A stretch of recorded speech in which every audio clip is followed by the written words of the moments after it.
Hello and welcome to Cartoonist Kayfabe. My name is Jim Rugg. I'm Ed Piscor. Going to look at Aliens Salvation today, but before we crack open this classic, I want to invite everybody out there to like, comment, and subscribe to the Cartoonist Kayfabe YouTube channel. If you haven't already done so, hit that notification button below the video, and it'll help mitigate the kayfabe effect for everybody out there. We get a lot of comments and feedback about people seeing these books and then trying to track them down. If you hit that notification button, you'll have a leg up on the competition. You'll know as soon as we post one of these videos. And also, let these videos play till the end. That'll help YouTube populate these to other comics fans who may not be familiar with Cartoonist Kayfabe. And your help is how we grow this channel, so let those play through. But now it's time to dive into this one, Ed. This is a book that you want to get your hands on, man. So the people who hit that bell definitely getting first dibs off. Talk about an all-star creative team. Dave Gibbons writing, Mike Mignola penciling, Kevin Nowlan inking, and I think Matt Hollignsworth colors. It goes beyond, like, because Clem Robbins, letterer, and Matt Hollingsworth are the unsung. I think Preacher Comics are a perfect collaboration, and in order to have a perfect collaboration, everybody has to be in sync. Clem Robbins was the letterer. Matt Hollingsworth was the colorist for all the issues, like the most important issues. So it's the Preacher team who contributed to one of the greatest collaborations in comics. Like they're on board here. What's the year on the Indicia? It's 1993. It's late 1993. This may be the last thing he does, Mignola, before he starts Hellboy. If not, it's at least close to he's Hellboy mode in terms of very strong visuals. And you see it, man. The Xenomorph. Has it ever looked better? It's sharp. It's a fantastic design. Like his design sense is just ridiculous, man. And when you crack this up, first off, also the Clem Robbins thing, it's like Gibbons, master letterer, Kevin Nowlan, master letterer, Clem Robbins, master letterer. Like, if this comic had bad lettering, it needs to get burnt because it's like three of the best letterers in comics ever. Even a design credit, which is something you don't see very often. So even maybe a fourth guy with eyes on the lettering. That's interesting, man, because like I do think of like design as like a really cool piece. Like you see this kind of swirl right there, and it sort of fades out to the atmosphere of this planet. That's neat. And it wouldn't that wouldn't register for me most of the time, except I think of Dave Gibbons and Watchmen, and it's like, oh yeah, the cover goes right into each story. It's like maybe he is thinking about that. Are you, Dave Gibbons? Are you scripting the credits page for this comic? Good, dude. This comic is way better than it ever needs to be.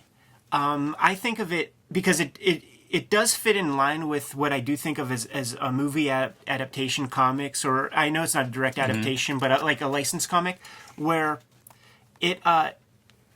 always hit, especially the Dark Horse ones, they always hit all of the exact beats that makes the OG thing like what it was. So you have your android, you have your sort of conflict with the crew. You got your mystery with the aliens. You got your escape pod, like all that stuff that was in that movie. The only thing I don't see, there's no cat. There's no cat in this thing. So I like to think of this if the sort of Einsteinian and like string theory, relativity, like if that's true, there is a universe out there where this is the Alien movie. It's interesting because it's a super good comic. It is, but it also just hits all the it doesn't really add much to the mythology. But it uses all the existing pieces really, really well. It's so reminiscent of that movie. Yeah, and even being like on the ship. And the story is that the captain, things go wrong on this ship, and they escape pod to this planet, and it's the captain grabs like the chaplain, or he's a religious guy that he grabs with him to basically take care of him because he's wounded, and off they go. Like the captain's portrayed as doesn't value anyone else's life very much. And by the way, I actually just total coincidence, I watched Alien last week, so it's like super fresh in my mind, and it does seem technically inefficient of like you build this ship, right? That could house a couple of bodies, I would say. And there's always one escape pod that can fit 3 people. So it's like, everybody knows that they're expendable. And that's everyone's takeaway from the Titanic. Totally. It's like not enough lifeboats. Right. but at least there were a couple. Yes. And the cool thing about like the sort of rules of engagement in Alien and in this comic to a certain extent is maritime law, and that kind of factors in here a little bit. The idea of seamanship and like the rules of the seas and the obligations of being on the high seas. It just is applied to space, which is a super smart way to go. Good coloring, good design by Mignola in terms of like storytelling. We're going in the hatch and now we're cutting to inside the hatch. You see that shape, almost a panel overlay of the same spot. It's just we're now inside, and I love this. Like, talk about telling everything you need to know there about your little life pod escaping down to the planet. And this is where you see Hollingsworth's color, like you have the brr kind of scene. And now, like, the coldness of the pod. It's a different scene, different set of color. And I don't know that we've seen one, like, well, okay, there it is. Caucasian flesh. Maybe the first time you see it in the comic up to this point. You're getting all kinds of crazy lighting and interesting takes that way. You see our religious guy praying.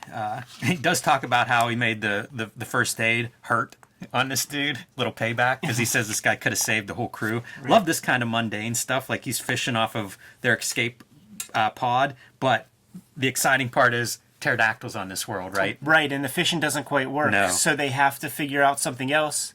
Scoop up a pterodactyl, and I love this because this is very imaginative, man.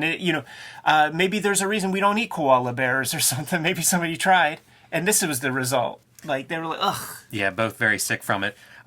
Good contrasting characters where we have our religious guy thanking whoever for his having some food, providing food, and the other guy complaining about tastes like shit. Right. Meanwhile, he's done nothing. He accuses him of trying to poison him. Yeah. Yeah, I was pretty impressed rereading this, because this is another book I haven't read in 20 years probably, and very fun reading it. Like, I feel like Dave Gibbons writes a pretty tight story. Absolutely, man. Absolutely. Like, it's a pretty flawless comic book to me, man. He's woken up by the sound of gunfire, and whenever he runs out, what is it? Xenomorph. Yeah, like not good. And this isn't even an issue, really. Like, but the cool thing about the original Alien movie was that they were very protective about like the alien design. Like, they wouldn't show it off in Starlog, and it wasn't in the trailers, and they kept it dark and all that kind of stuff, so that they like just added to the mystery of it to get you to watch it. But the cat's out of the bag, and this is paced the same way when it just doesn't need to be. Because like, I feel like all Alien comics are paced this exact same way, and it's like, that's over. Like it's kayfabe is broken. Like, pace it a different way. But this is an amazing drawing. This feels like a different view of your Xenomorph, and perfect. Yeah. So cool seeing it's like its mouth is open, it's laying there dead. Get a little different glimpse of that inside monster tongue part. The mandible jaws. And the captain's totally losing it. Who knows? Maybe he's infected, but he's definitely like gone crazy. You can see him. Nearly Ahab right there. Yes. Man.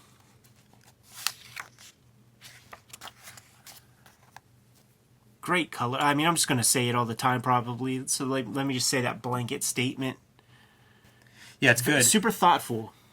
Right. And probably drawn a little bit. Looks like he's probably adding that moon in the background. Yeah. At least it looks that way. I mean, there's no holding line on it, so it's possible that it was indicated by Mignola, but kind of neat there. Beautiful shapes. Great blacks, like moving your eyes around the page.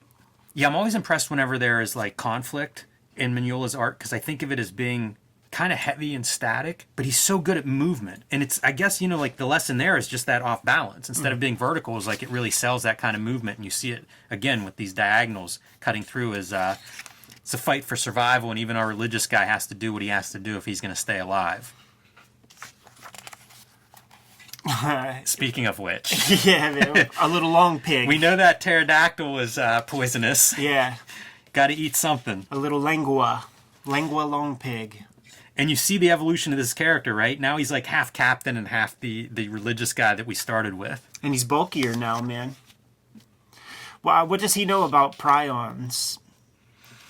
Oh man, all of this stuff's just Looks great. He probably knows a lot, man. He knows not to eat the brain.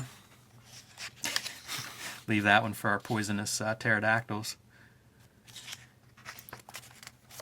It just looks so good. It's insane. Like once again, it's like there's no reason for it to. It's 1993. Like Dark Horse is really on and popping. The creator owned stuff isn't fully formed in any major way. Hey, you guys, you want a nice little payday? Mignola coming off the heels of Dracula or whatever, knows what kind of loot that kind of shit could bring in, whatever, it's all speculation, but I'm sure this did well for them. I never read this comic before. I don't have it. I wonder if Gibbons is looking at Mignola's body of work and thinking, like, Jungle Adventure was pretty good. Because, like, you see that kind of setting. Yeah. You're coming back to it. Like, you can put this next to Jungle Adventure and it makes sense. Yeah. In terms of visual, what the guy's able to bring to it. We're going to have to look at Mignola's Hellraiser comic. I think maybe Neil Gaiman wrote that one. Yeah, I don't know who wrote it, but yeah, I'd be down for that. And now, you're starting to see, like, our guy's not doing too well. Yeah. And he's dreaming and having nightmares. And what an ultimate nightmare. His evil captain, the Xenomorph behind him, the poisonous flying birds around him. It is not a good planet. No. A dream of hell. And the gun's gone when he wakes up. Not good. Cartoonist Kayfabe is brought to you by the comic books that we make. Jim Rugg and Ed Piskor are lifelong cartoonists with a heck of a bibliography, and March is Cartoonist Kayfabe month at the comic shops. Jim Rugg is going to be presenting you Hulk Grand Design Monster at the end of March, and Ed Piskor is going to be bringing you Red Room Trigger Warnings issue number 1 on March 9th. High Octane Incredible Hulk comics distilling down the history of the Incredible Hulk into 2 solid 40-page comics coming month after month. This will be coming out in April. Incredible Hulk Grand Design Madness. These are the variant covers to go along with Hulk Grand Design. The first run, the Ed Piskor, the Marcos Martin, the Peach Momoko. Got this Jeff Darrow cover that's going to come with the second issue. And Jim, you've yet to print me up the Ed McGuinness variant cover that's coming up with that next one. Coming soon. Red Room Trigger Warnings, Murder on the Dark Web for Fun and Profit. First issue coming out, like I said, March 9th. And these are the additional covers to go along with that. The Jim Rugg, by way of Robert Crumb, Peach Momoko, and the Eddie P variant. Going to be coming out on a monthly basis, completely self-contained. And Rising Tide raises all ships. And we have other books in print at the moment. The rest of Jim's bibliography that you could get on Amazon or at a good comic shop today. Plain Jane's Street Angel, Deadliest Girl Alive, collecting all of his Image Comics versions of Street Angel. Family Tree that are out in the wild, the box sets and individual issues, so they are no longer $200 on eBay and Amazon anymore. WYSIWYG, still in print. Portrait of a Serial Hacker, get your hands on that. And the Grand Design that started them all, X-Men Grand Design, 3 volumes of that you can get easily at any good comic shop or on Amazon. And there is also an omnibus that is out of print, but you might be able to find it in the wild here and there. Was out at the flea market recently, saw a copy. Now that we're done paying the bills, let's get back to the video. Turns out some of the other people from the ship survived, and I think it's just her at this point. Yeah. I think everybody else now has died, but this is one of the officers from the ship. Shows up, gives them some water and some hope. And Hollignsworth provides that hope. Right. You know, we've been going from reds and dark blues and stuff to now a lighter background. It's the aura, this is the aura. This Absolutely. is the guardian angel. Using color as the powerful arsenal it is. Yes. And we've introduced these native ape-like creatures, humanoid a little bit, and introduced them just to give us some fodder. So I was listening to this conversation between Eli Roth and Quentin Tarantino. It's a 4-hour piece. You can find it on YouTube. And they're just talking about horror. And they went into this lengthy piece about Alien. And the Alien movie was suggested to, like, every director down to, like, TV directors who might have had, like, most marginal successes. Like nobody wanted this picture. One of the big things that because this is pre-H.R. Geiger, like, so you have to figure out, right, like, what is this alien going to be? And this one guy that signed on, like, what he was going to do, like, they were going to shave an orangutan and just have this, like, bald gorilla like lumber, because you don't know what that looks like. I don't know what that looks like. Nobody knows what that looks like. Yeah. And it would be, a pretty incredible special effect. That would be amazing. Yeah. I wouldn't want to be the guy responsible for shaving him. Absolutely not, man. I flip back here to show like these insects, such a cool design, and then the xenomorph coming down through the treetops kind of reminds me of that odd shape, almost like an insect. Yeah, it's funny to think about how there's so much lore around those horror monsters and how they're made, because it's also like bucket of butchered meat parts being used for some of the special effects, like the face hugger and stuff, the way they would make that. And I love anytime we actually get to see this thing in from Mignola's pencils. It's so good looking. Are you too young to have had like the big toys, like the action figures? Yeah, the dolls. Yeah, I have a 7-inch. I have very few toys, but one of the few toys I have is the 7-inch, or the like the 4 3/4 inch. Yeah. Series 7, I think. Yeah, it would have been the kids that were just a little older than you. Like the dolls for that were very important to like probably people who are 50 right now. It's crazy to think that. Yeah, it has to be one of the scariest toys ever made, and at a time when they were aimed at kids. Right. And it was dolls. Star Wars made the small action figures happen and stuff, man. So it's like everything was a doll. So it's like you have Ken and Barbie, and then you got Ripley. So they're running for their lives. Reminds me a little bit of Predator, falling into your waterfall and being washed away. And what are they going to do, man? They're basically they're done. Yeah. Oh yeah, this is like when Mignola, when we interviewed him, and he was talking about like he can't draw attractive women, and he was working with Kevin Nowlan to try to crack that code or whatever. Oh, you know what? We haven't talked about Nowlan much. I was a Nowlan fan at the time that I got this, and still am, but I was conscious of his art and style and everything, and I was very surprised by how much he sticks to like the Mike Mignola. Because almost always Nowlan is Nowlan. Yes. You see Nowlan on top of stuff. Yeah, you're 100% right. And he might doctor some stuff, but if he does, it's still within that style of what it all looks like Mike Mignola pencils to me. That shows respect, man. These guys have respect, and you're 100% right. Like when Nowlan puts his ink pen down on top of somebody, those faces become Kevin Nowlan faces. The drapery starts to make more sense. Mm-hmm. And our man trips as he's trying to run away from the exploding spaceship, their attempt to kill as many aliens as they can, and falls on somebody who had the fate of the chest burst fate. Hello, my baby. Hello, my honey. You remember Spaceballs? Didn't they get the same guy? Wasn't that John Hurt? I don't know if they did or not. I think it was, man. That's funny. I could use this as more of a close-up. But this, if you're outside of the alien mythos, I feel like this still fits Hellboy. Like a guy with his heart ripped out, totally. Big gaping wound in his chest. It feels like something that we might see somewhere in other horror. Look at the spread, too, like the designy stuff that Mignola does with that tail. Always flowing, always moving, always curled, always an interesting shape. Oh. Yeah, that tells a really good piece of the design for those aliens, because it feels awful, like a rat tail or something. Yeah, really just exoskeleton, just bony, like you could scrape yourself. This would always stick with me as all the black, like it's just silhouette. Yeah, like talk about effective and design sense. And there's our big queen. Yeah, that's the thing good transition too. too. Like we're going right into turn the page, and you're still in that silhouette mode. Right, and this would be like an alien motif also, just hitting all the marks. But like Mignola's style, he's able to like manipulate his style in a way where he's not. Don't take this the wrong way. Like the interiors of ships and stuff, he figured out a shorthand to communicate all that stuff without getting Art Adams about it or something. Without getting Wally Wood about it. Yeah. Like birthing one of those pods. That's amazing. I love this stuff. The story's called Salvation. He's talking about still hope for salvation. We have a cross as part of the silhouettes in the back of the ship. This converted ship behind him. It's good looking, the ship, by the way. The Dutch angles, the corridors. You're right. Like it's that less is more, but I never feel cheated. No, never. It feels like a very distinct environment. So smart too. Like people get nervous about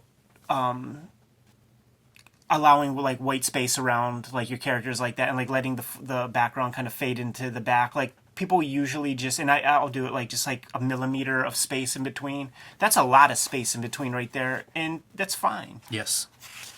Yeah, definitely. Shades of Outland. Yes, Jim throughout this Steranko's thing, adaptation. throughout this whole comic, I wonder if that was conscious. down to the color choices. Down to the circular motifs. Sure. We would see some of this. And again, the action is always strong. Like, it always surprises me, and it's always effective. Yeah. And Here we go. our last partner, Dean, she has not fared any better. In fact, she's a little bit worse off. And this is great. Pinches off her arm, but it's almost like one of these tubes, you know, like she's leaking fluid. There's your android, of course. Yeah. And he's keeping her alive for a bit to figure out, like, what exactly is going on here. And the representation of that is the pinching off, like, where the liquids are oozing out. And look at these guys. It's so great. Inside, outside. They're just ready. Yeah. They're ready to pounce, man. It's They're such hungry. clear storytelling. You never have any question as to, like, where are we at? You know exactly where we're at, and we're surrounded by aliens. Yes. So the whole idea is that aliens were the cargo. This eyeball, we see the eyeball before we see the head that it belongs to. That's true. And then we continue on. You know, the eyeball will pop up from time to time. Constant reminder. This is his impure thoughts of like wanting to lay some pipes. She wasn't even human. And man, once again, like, you know, you repeat those images. Repeat the hull of the ship from the outside, only this time, Add we don't more and have more. 4 or 5. We have like 20 of these things that are now on there. Yeah. And her situation getting worse as she's leaking now out of like eyeballs and mouth. Yeah. So this planet isn't worth terraforming. It has poisonous gases on there. Like, look at the dude's face. It doesn't have edible shit.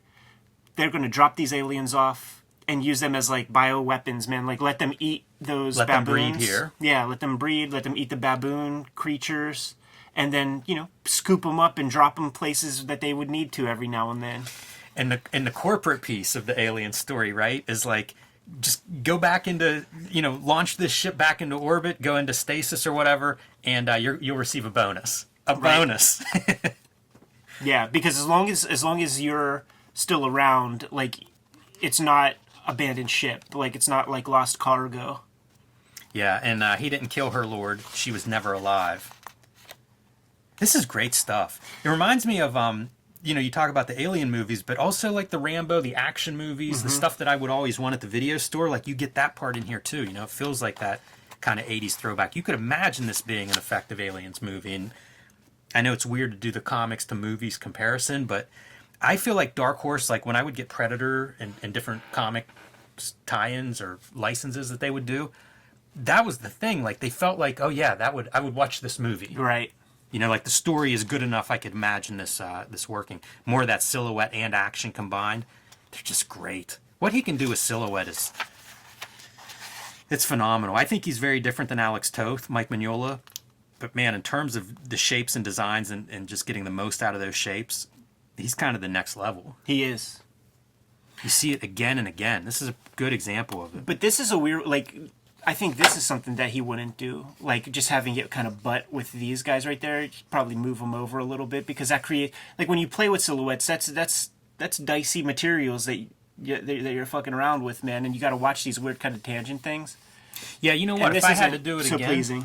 I would take this character and I would move him so that he's between the two Right. silhouettes behind him, and you would also get your gutter leading right to him. Yeah. You hear that, I like Mike? this kind of stuff. It's almost a caption, except it's visual. Totally.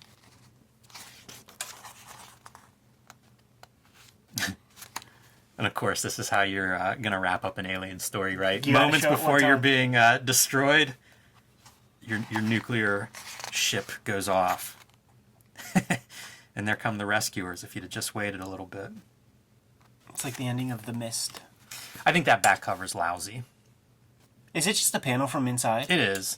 Stripped of the text, but it's kind of like, this book is full of amazing images. Like, you could have put something on that back cover that would have been the greatest thing ever. Come on, Mike, man. You don't want to commission a couple more dollars worth of stuff, man?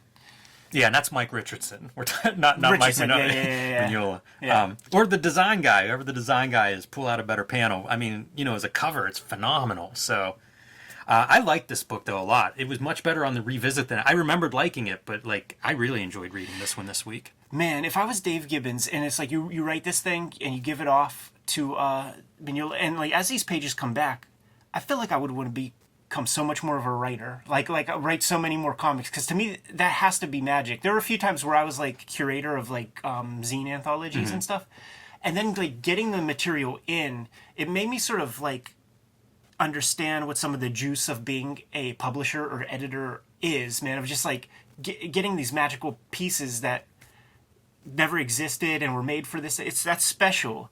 And these are special comics. Yeah, I agree. Dave Gibbons, I think the first thing he wrote was World's Finest, with Steve Rude drawing it. And there's some amazing visuals in that. So like, yeah, if you're dipping your toe in the writer water and that's the pages that are coming back, I bet it does make you want to do more. Yeah, it's fun, man. So good. Get your hands on this comic. You good to go? I am. Kayfabers, like, follow, subscribe to the YouTube channel, hit the bell. We'll notify you when new vids are available. It's out there, Jim. Hulk Grand Design Monster #1 coming to your local comic shop this month in March. So make sure you let your comic shop know you want a copy. You can still pre-order that along with Hulk Grand Design Madness #1 coming to your shop in April. And you can join me on patreon.com/JimRugg to kind of see how I make my comics, download old out-of-print comics, and see a bunch of original art. Red Room Trigger Warnings, issue 1 coming out March 9th. Murder on the Dark Web for Fun and Profit. It will be coming out on a monthly basis for 4 months. Every issue is completely self-contained, and you can read those comics today on my Patreon before they hit paper. Patreon.com/EdPiscor, $3 for the archive there. More than 200 pages worth of strips, including last year's Red Room comics. You can get there by way of my link tree in the description below this video. What else do we have out there, Jim? Subscribe to the Cartoonist Kayfabe e-newsletter at the links below this video. You can also find Cartoonist Kayfabe t-shirts and merchandise at the links below this video. That's another great way to support the Cartoonist Kayfabe channel. Jimmy, give them the marching orders. We'll be on our way. Read more comics.